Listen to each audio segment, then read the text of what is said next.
ಸಿಂಹರಾಶಿ ಅವರಿಗೆ ಅಂತ ಒಳ್ಳೆ ಫಲ ಇರೋದಿಲ್ಲ. ಅವ್ರಿಗೆ first of all unethical money ಮಾಡೋದ್ರಲ್ಲೇ ಇಂಟ್ರೆಸ್ಟ್ ಇರಲ್ಲ. ಎಥಿಕಲ್ ಆಗೇ ಮಾಡ್ಬೇಕು. ಅನ್ಎಥಿಕಲ್ ಮಾಡಿದ್ರೆ ಎಲ್ಲ ಸಿಗಾಕೊಳುತ್ತೆ, ಬರಲ್ಲ. So they have to plan. ಒಂದು ವೇಳೆ ಮ್ಯೂಚುವಲ್ ಫಂಡ್ಸು ಅಥವಾ ಯಾವುದೋ ಇನ್ವೆಸ್ಟ್ಮೆಂಟ್ಸ್ ಅಂತ ಮಾಡಿದ್ರೆ ಅದರಲ್ಲಿ ಫಲ ಸಿಗುವಂತಹ ಸಾಧ್ಯತೆಗಳು ಅವ್ರಿಗೆ ಚೆನ್ನಾಗಿದೆ. ಸಿಂಹರಾಶಿಯವರು ಬಹಳ ಬುದ್ಧಿವಂತರು, ಇಂಪಲ್ಸಿವ್ ಡಿಸೈಡರ್ಸು. ಕೆಲವು ಸಮಯ ಕ್ವಿಕ್ ಆಗಿ ಡಿಸಿಷನ್ ತೊಗೊಂಡ್ಬಿಡ್ತಾರೆ. ಯಾರಾದ್ರು ಪ್ರಶ್ನೆ ಕೇಳ್ಬಿಟ್ರೆ ಸ್ವಲ್ಪ ಕೋಪ ಬಂದ್ಬಿಡುತ್ತೆ ಅವ್ರಿಗೆ. ಅದು ಒಳ್ಳೇದೇನೆ, ಅದು ಬುದ್ಧಿವಂತರಾಗಿರ್ತಾರೆ, ಇಲ್ಲ ಅಂತಲ್ಲ.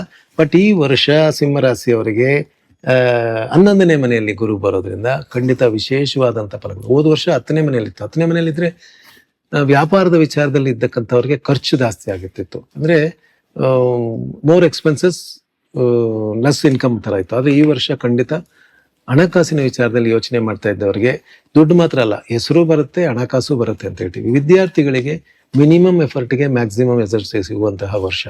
ಇದ್ರೂ ಕೂಡ ಸಿಂಹರಾಶಿಯವರು overdo or don't do ಮಾಡಿದ್ರೆ ಒಟ್ಟಿಗೆ ಮಾಡ್ತಾರೆ, ಇಲ್ಲಾಂದ್ರೆ ಮಾಡೋದೇ ಇಲ್ಲ. ಹೆಣ್ಣು ಮಕ್ಕಳಿಗೆ ಮದುವೆ ವಿಚಾರದಲ್ಲಿ ಕಾಯ್ತಾ ಇರೋರಿಗೆ, ಮಕ್ಕಳಿಲ್ಲ ಅಂತ ಇರ್ತಾ ಇದ್ದವರಿಗೆ ಖಂಡಿತ ಈ ವರ್ಷ ಮಗು ಆಗುವಂತಹ ಸಾಧ್ಯತೆ ಇದೆ. ಯಾಕಂದ್ರೆ 11ನೇ ಮನೆಗೆ ಗುರು ಬಂದಾಗ ಅವನು ಬಹಳ ವಿಶೇಷವಾದಂತಹ ವೀಕ್ಷಣೆಯನ್ನು ಕೊಡ್ತಾನೆ, ಒಂದು ಮನಃಶಾಂತಿಯನ್ನು ಕೊಡ್ತಾನೆ.